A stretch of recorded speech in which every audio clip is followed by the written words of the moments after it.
తాకట్లో ఉన్న మీ బంగారాన్ని విడిపించి ఆ రోజు ఆన్లైన్ రేటుకి కొంటాం. Sharma gold company. నమస్తే సురేష్ బాబు గారు. కీర్తి గారు నమస్కారం అండి. ఏప్రిల్ మంత్ లో కన్యా రాశి వారికి ఎలా ఉంటుందో తెలుసుకుందామండి. సో కన్యా రాశి కనుక మనం చూసుకుంటేనండి, ఇందులో ఉన్న ఫస్ట్ నక్షత్రాలు చూద్దాం. ఉత్తర 3, 2, 3, 4 పాదాలు, హస్త 1, 2, 3, 4 పాదాలు, చిత్త 1, 2, 3, 1, 2 పాదాలు అంతా మనకి కన్యా రాశిలో ఉంటారు. పేరు బలం కనుక మనం చూసుకుంటే టో, పా, పి, పు, షం, నా, టా, పే, పో అన్న అక్షరాలంతా కూడా మనకి కన్యా రాశిలో ఉంటారు. ఈ కన్యా రాశి వారికి కనుక మనం చూసుకుంటే సూర్యుని సంచారం మనం చూస్తే కన్యా రాశి నుంచి 7వ ఇంట్లో మనకి షష్ఠ గ్రహ కూటమి జరిగిందండి. కన్యా రాశి వాళ్ళు నిజంగా నాకు కొంతమంది ఫోన్లు చేశారు. 2 సింహరాశి వాళ్ళు బాగా ఎక్కువగా చేశారు, కన్యా రాశి వాళ్ళు చేశారు, మీన రాశి వాళ్ళు కూడా చేశారు. కరెక్ట్గా ఈ 3 రాశులకు బాగా విపరీతంగా ఎఫెక్ట్ అయిపోయింది. అందులో కొన్ని రాశుల వరకు చాలా బాగుంది, అది బాగా కలిసి వస్తుంది. మకర రాశి వాళ్ళకి 3వ ఇంట్లో విపరీతంగా, వృషభ రాశి వాళ్ళకి పెళ్లి సంబంధాలు కుదరటం, ఇదంతా పాజిటివ్, కొన్ని బాగున్నాయి. ఎఫెక్ట్ అయింది మాత్రం ఇవ్వండి. మీరు ఒక లాస్ట్ 15-20 days సడన్ గా ఈ 3 రాసుల వాళ్ళు ఎక్కువ నా ఫోన్ కాల్స్, డిజాస్టర్ ఎఫెక్ట్ అయింది అంతా. అంటే వాళ్ళ చుట్టూ ఏదో జరుగుతుందో వాళ్ళకి అర్థం కావట్లేదు, ఏదో సడన్ గా. నిన్న మాకు ఒక అతను ఫోన్ చేసేసి, ఒక కంపెనీ, ఫార్మా కంపెనీలో డైరెక్టర్ వాళ్ళు చేసి కరెక్ట్గా ఎగ్జాక్ట్లీ షష్టాష్టగ్రహం నెక్స్ట్ డే 8 మంది రిజిగ్నేషన్లు అంట. వీళ్ళేమో ఉగాది కానీ ఊరికి వెళ్ళిపోయి మళ్ళీ లాగిన్ అయ్యి చూసుకుంటే 8 రిజిగ్నేషన్స్ అంట. చూడండి, ఇట్లా ఏదో సంథింగ్ జరుగుతుంది ఏంటో అర్థం కాదు. 8 రిజిగ్నేషన్స్ అంటే సీరియస్ కదండి. ఒక కంపెనీకి సడన్ గా వాళ్ళు ఏదో పండగ ఊరికి వెళ్ళిపోయారు, ఆ ఊరికి అయిపోయిన తర్వాత వచ్చిన తర్వాత చూసుకుంటే 8 రిజిగ్నేషన్స్ పడిపోయినాయి. ఏంటి అర్థం కావట్లేదు, ఎలా ఉంది ఏంటి. సింహరాశి వాళ్ళకి సింహరాశి వాళ్ళకి బాగా ఎఫెక్ట్, ఎందుకంటే 8th house 6 ఉన్నాయి అన్నమాట. సో మళ్ళీ ఎప్పుడుకి వాళ్ళ చాలా ప్లానెడ్గా ఉండే వ్యక్తి వాళ్ళ కొడుకు విషయంలో అడ్మిషన్స్ ఏదో సమ్ డిస్టర్బెన్స్ అయిపోయింది. దాంతో ఓపెన్ చేసి వస్తే 8 రిజిగ్నేషన్లు, ఎక్కడ తేడా ఉందని చెప్పేసి నాకంటే ఫోన్ చేశారు. సో ఇందులో కన్యా రాశి వాళ్ళకు కూడాను అన్ఎక్స్పెక్టెడ్గా సంథింగ్ వాళ్ళ చుట్టూ జరుగుతుంది, అదేంటో వాళ్ళకి అర్థం కాదు, క్లారిటీ లేదు, కంట్రోల్ ఉండదు. ఇలాంటి జరుగుతూ ఉంటే షష్టాష్టగ్రహం ఒకటి, అందులో ఎఫెక్ట్ అయిన వాళ్ళు కూడా వీళ్ళండి. అందులోనూ పండగ రోజున ఈ 9 గ్రహాలు యొక్క ప్రభావం ఈ రాశి మీద చాలా ఉంది కన్యా రాశి వాళ్ళకి. మనకి స్లోగా ఇది ఏప్రిల్ 14వ తారీఖు నుంచి 1 by 1 ఆ ప్రాబ్లమ్స్ నుంచి బయటకు వచ్చేస్తూ ఉంటారు.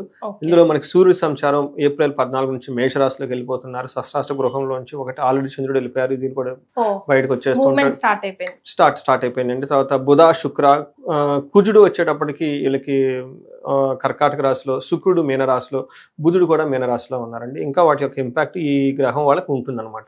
మనం సూక్ష్మ గోచరం, లఘు గోచరం అనే కాన్సెప్ట్ మనకి జ్యోతిష శాస్త్రంలో మహర్షులు ఇచ్చారండి. దీని ప్రకారం వెరీ బ్రీఫ్గా, సింపుల్గా మనకి ఎలా ఉందో తెలుసుకోవచ్చు.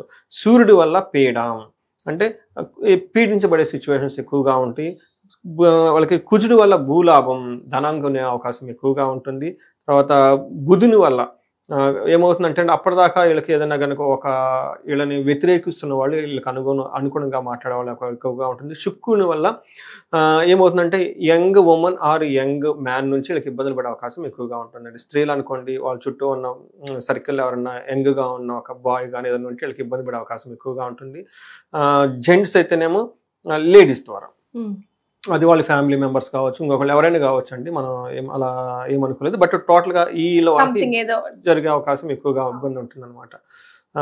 మనం చూసుకుంటే ఈ యొక్క గ్రహస్థితి కనుక మనం చూసుకుంటే వీళ్ళకి ఎలా ఉండబోతుంది అంటే 8th హౌస్లో సూర్యుడు ఉండటం వల్ల ఏమవుతుందంటే ఈ తీవ్రత 14వ తారీఖు నుంచి 24వ తారీఖు వాళ్ళు కేర్ఫుల్గా ఉండాలి.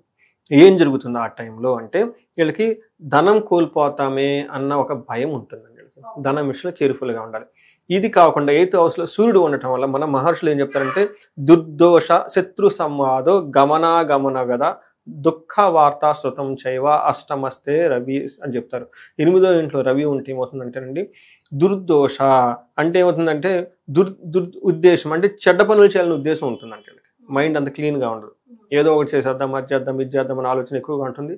శత్రు సంవాదో శత్రువులతో పోయి వీళ్ళే గొడవ పెట్టుకుంటారు. కయానికి కాలు దువ్వడం, శత్రువుకి మనం దూరంగా ఉండాలి. వీళ్ళకి ఏదో ఒక ఉత్సాహం వచ్చేస్తుంది తెలవకుండా ఓవర్ నైట్. అప్పుడు ఒక ప్లాన్ చేసుకుంటారు, వీళ్ళు నన్ను ఇబ్బంది పెట్టకదని చేద్దామన్న ఆలోచనలు వచ్చేస్తాయి. దుర్దోషం, శత్రువుని వదిలేదు అనమాట. చెట్టుని మంచి వాళ్ళ దగ్గరకు పోవచ్చు కదా, ఈ టైం పోయి వీళ్ళు శత్రువుల దగ్గర వీళ్ళే పోయి గొడవ పెట్టుకుంటారు. అందుకని గమన వ్యధ ఏమైనా కనుక ఎక్కడైనా వాళ్ళు మన వర్క్ తిరుగుతూ ఉంటే ఎక్కడికైనా వెళ్ళినా కానీ అందులో ఉపయోగం లేకుండా తిరుగుతారు వీళ్ళు. అంతేకాకుండా దుఃఖ వార్త శృతం చైవ, వీళ్ళకి దుఃఖం కలిగించే వార్త అయిన అవకాశం ఎక్కువగా ఉంటుంది కాబట్టి కొంచెం జాగ్రత్తగా ఉండాలన్నమాట. బట్ ధనం గురించి బాధపడుతూ ఉంటారు. అయితే వీళ్ళకి కుజుడు కూడాను వీళ్ళకి 11th హౌస్లో ఉండి 6వ ఇంట్లో దృష్టి చూడటం వల్ల చాలా విషయాల్లో మిక్స్డ్గా ఉంటుంది. ఫస్ట్ వీళ్ళకి 11th హౌస్లో కుజుడు విపరీతమైన యోగ్యతను ఇస్తూ ఉంటారు. ఏ విధంగా అంటే వాళ్ళకి 11th హౌస్లో ఉండటం వల్ల ఏమవుతుందంటే వీళ్ళకి ధనలాభము, తర్వాత శత్రువుల మీద వీళ్ళది ఆధిక్యత ఉంటుంది. పుణ్య కార్యాలు చేయటం వల్ల వీళ్ళకి బాగా కలిసి వస్తుంది. నూతన గృహ వస్తువులకు సంబంధించిన విషయాలు వీళ్ళు బాగా కొనుక్కుంటూ ఉంటారు. తర్వాత 2వ ఇంట్లో వీళ్ళకి దృష్టి ఉండటం వల్ల దుర్మార్గుల సహవాసం, ఈ విషయంలో చాలా కేర్ఫుల్గా ఉండాలి. నాకు చాలా మంది ఫోన్ చేశారు, ఏమంటే మీ వీడియో చూసామండి, మీరు కరెక్ట్గా చెప్పారండి, మాకు ఉందని వదులుకోలేకపోతున్నాండి, ఏం చేయాలి? దానికి మళ్ళీ రెమెడీ అవి అంటే పాపం చాలా ఇన్నోసెంట్కి కాల్ చేస్తుంటారు, ఏమంటే మీరు చెప్పారండి ఇది కరెక్ట్గా నాకు జరుగుతుందండి, నాకు తెలుసు ఇది రాంగ్ అని, మరి అలా పరిష్కారం ఏంటి? మరి అన్నీ అంత ఈజీగా వదిలేసుకోలేము సురేష్ గారు. ఎనీవే మనకు తెలిసినా కూడా we can't leave it so easily. అదే కదా మాయ అంటే. ఎప్పటి నుంచో ఉన్నానండి, ఇది నాకు తెలుసు, నేను ఏదో చేస్తున్నానని, కానీ నేను చేయలేకపోతున్నానండి, దీనికి ఏమైనా ఉందా పరిష్కారం? సో తర్వాత నేను ఫోన్ కాల్ అవన్నీ చెప్తూ ఉంటాను. వాళ్ళ యొక్క డిఫరెంట్ ధర్మార్థ కామ మోక్షాలాగా అరిషడ్ వర్గాలు ఏ వర్గం ఉందో వాళ్ళకి పట్టుకొని చూసి వాళ్ళకి సంబంధించిన అంటారు అరిషడ్ వర్గాలు తగినరికే నందకము అని చెప్పేసి వెంకటేశ్వర స్వామి వెళ్ళండి అని చెప్పేసి అక్కడ పంపించేస్తూ ఉంటాం అనమాట. సో ఇది దృష్టి ఉండటం వల్ల ఓవరాల్గా కుజుడి విషయంలో సంబంధించి వస్తే చాలా బాగుంటుంది, మంచిగా ఉందని మేము చెప్పుకోవాలి. అయితే వీళ్ళకి శుక్రుడు 7వ ఇంట్లో ఉండటం వల్ల అంత మంచిగా ఉండదండి. ఏ విషయంలో మంచిగా ఉండదంటే వీళ్ళకి కోపస్థద భీతి సర్వదా క్లేశ జీవనం స్త్రీ జాడ్యం మేహ రోగాది భృగో సప్తమే ఫలం. 7వ ఇంట్లో కనుక శుక్రుడు ఉండటం వల్ల అంత కలిసి రాదండి, మంచిది కాదు. ఏ విషయం అంటే పర్టికులర్గా కనుక చూసుకుంటే వీళ్ళకి లేడీస్ అయితే జెంట్స్ ద్వారా వాళ్ళు చేసే పనిలో ఆటంకాలు కలిగించే వాళ్ళు ఇలా తగులుతారు. ఓకే, స్త్రీ జాడ్యం అని చెప్తారన్నమాట. అంటే ఏదన్నా ఒపీనియన్లో డిఫరెన్స్ రావటము, లేదంటే ఏదైనా పని ఉత్సాహంగా చేస్తుంటే ఆపేవాళ్ళు ఉంటారు. సో లేడీస్ అయితే జెంట్స్ ద్వారా, జెంట్స్ అయితే లేడీస్ ద్వారా. ఇది కొంచెం కాషియస్గా వాళ్ళకి టిక్లిష్గా చాలా నైస్గా హ్యాండిల్ చేసుకోవాలి తెలుసుకొని. తర్వాత 1st హౌస్లో ఉండటం వల్ల వీళ్ళకి లవ్ విషయంలో, రొమాన్స్ విషయంలో, ప్లేజర్స్ విషయంలో, సుఖ సంతోషాలు భోగంలో చక్కగా ఉంటారు. ఓకే, కానీ ప్రాబ్లం ఎక్కడ వస్తుందంటేనండి, మనకి ఇందాక చెప్పుకున్నట్టుగా లేడీస్ అయితే జెంట్స్ అయితే భేదాభిప్రాయాలు వచ్చేసి వాళ్ళ ద్వారా వీళ్ళకి ప్రాబ్లమ్స్ క్రియేట్ చేసే అవకాశం ఎక్కువగా ఉంది. ఇట్స్ బోత్ వే, 2 వేలు కూడా ఒక ఇది కనిపిస్తుంది కాబట్టి కొంచెం జాగ్రత్తగా ఉండటం ఎంతైనా అవసరం మనకి. రైట్. మరి నక్షత్రాల ప్రకారం ఎలా ఉంటుంది? నక్షత్రాలు ఉత్తర ఫాల్గుని హస్త చిత్త నక్షత్రాలు మనకి ఇందులో ఉంటాయండి. ఇందులో కనుక మనం చూసుకుంటే ఉత్తర ఫాల్గుని వాళ్ళకి 2 విషయాల్లో బాగుంది, 2 విషయాల్లో ఛాలెంజింగ్ గా ఉంది. సో వీళ్ళకి ఈ నక్షత్రం వాళ్ళకి కనుక చూసుకుంటే ఫస్ట్ ఎక్కడ పాజిటివ్ అంటే ఈ మాసం అంతా వీళ్ళు క్షేమంగా ఉంటారు, టెన్షన్ పడిన అవసరం లేదు. తర్వాత ఏదేదో జరుగుతుంది అనుకుంటారు కానీ కామ్గా ఉండటమే దీనికి రెమెడీ అనమాట. ఎందుకంటే స్టేబుల్ గా కామ్గా అంటే కొంతకాలం అలా వదిలేయాలి, ఏది ఇంపార్టెంట్ డిసిషన్ తీసుకోకుండా.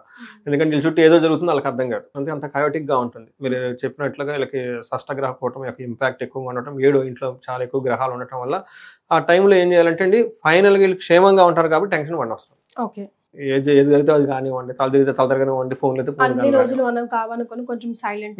కొన్ని రోజు కొంచెం పేషెన్సీగా ఉంటే చక్కగా ఉంటుంది. రెండోది వీళ్ళకి ఫైనాన్షియల్గా క్రైసిస్ ఉండే అవకాశం కూడా ఎక్కువగా ఉంది.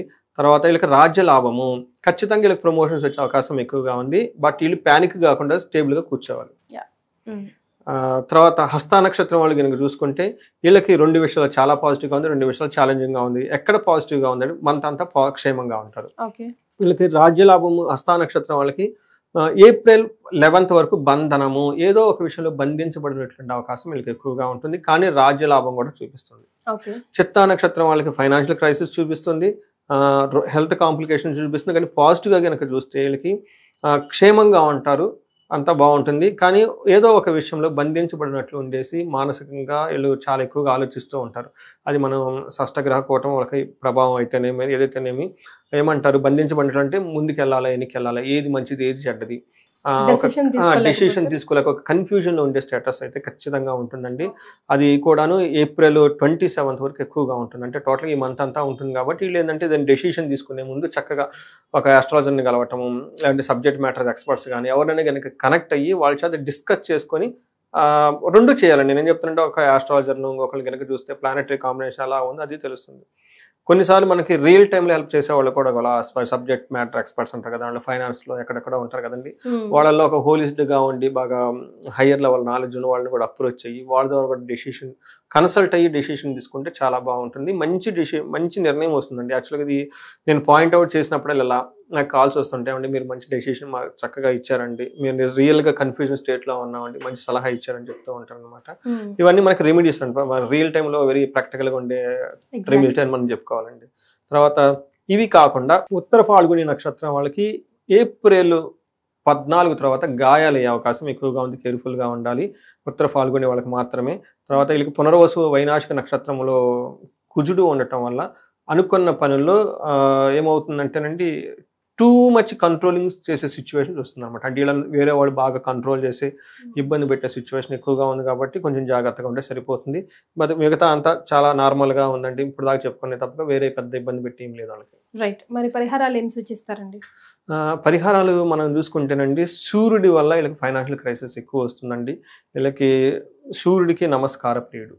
మనకి యోగా మనకేమో సూర్య నమస్కారాలు చేసుకోవటము, ఆర్గ్యం చేయటం చాలా సింపుల్ ఈజీ పద్ధతి. అందరికి సూర్యానికి ఆర్గ్యం చేస్తూ ఉంటారు. ఉదయాన్నే లెగిసేసి ఎదురుగా నుంచొని ఒక మనకి రావి చెంబు తీసుకొని అందులో కొంచెం పసుపు 2 అక్షంతలు వేసుకొని ఒక పువ్వు వేసేసుకొని ఇలా తలపై నుంచి కిందకి దార పోయాలండి. అంటే ఆ దారంలోంచి సూర్యకిరణాలు మన మీద పడాలి.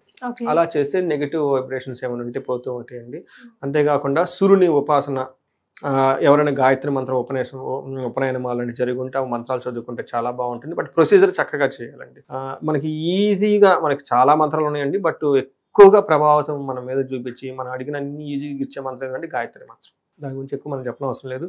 ఈ గాయత్రి మంత్రం ఉపాసన సూర్యుడికి సంబంధించింది కాబట్టి అండి ఆల్రెడీ కొంతమందికి వాళ్ళ కులంలోనో వాళ్ళ దాంట్లో ఈ ఆచారం ఉంటుంది, ఉపనయనం చేసుకోవటం గాయత్రి మంత్రం ఇలా చేసుకుంటే చాలా బాగుంటుంది. పెద్దవాళ్ళు ఎవరైనా కనుక ఉంటే ఇంట్లో చక్కగా హెల్త్ బాగలేనక టైంలో కనుక ఎవరైనా ఉంటే శుక్రుని వల్ల కూడా హెల్త్ లేదు కాబట్టి వాళ్ళకి అగ్నిహోత్రం చేయగలిగితే చాలా బాగుంటుందండి. ఇంట్లో రిపీటెడ్గా నెగిటివ్ ఏదైనా ఇన్సిడెంట్స్లు జరుగుతూ ఉంటుంది, విషాదంగా ఉంటుంది, ఒకళ్ళొకళ్ళు ఊరు ఖర్చుకుంటూ ఉంటారు, ఏమీ రీజన్ ఉండదు అరుచుకుంటుంటారు. అదేంటికో తెలియదు వాళ్ళకి కూడా పాపం తెలియదు రీజను, కానీ అరుచుకుంటూ ఉంటారు. అలా అని ప్రేమాభిమానాలు అంటే ఉంటాయి. అందుకని ఇలాంటి వాళ్ళు ఒక వరుసకు ఒక 40 days అగ్నిహోత్రం కనుక ఇంట్లో చేయగలిగితే అది సూర్యుడి వల్ల ఉన్న దోషం పోతుంది, ప్లస్ ఇంటి కూడా బాగా ప్యూరిఫై అయిపోతుందండి, పాజిటివ్ ఎనర్జీ ఉంటుందండి ఇంట్లో. రైట్. సో మొత్తం మీద కన్యా రాశి వారికి బాగానే ఉంది, అంతగా భయపడాల్సిన అవసరం లేదు. కొంచెం హెల్త్ విషయంలోనే ఆఫీస్ విషయంలో జాగ్రత్తగా ఉండాలి. కరెక్ట్ అండి. చాలా సంతోషం అండి. ధన్యవాదాలు. ధన్యవాదాలు.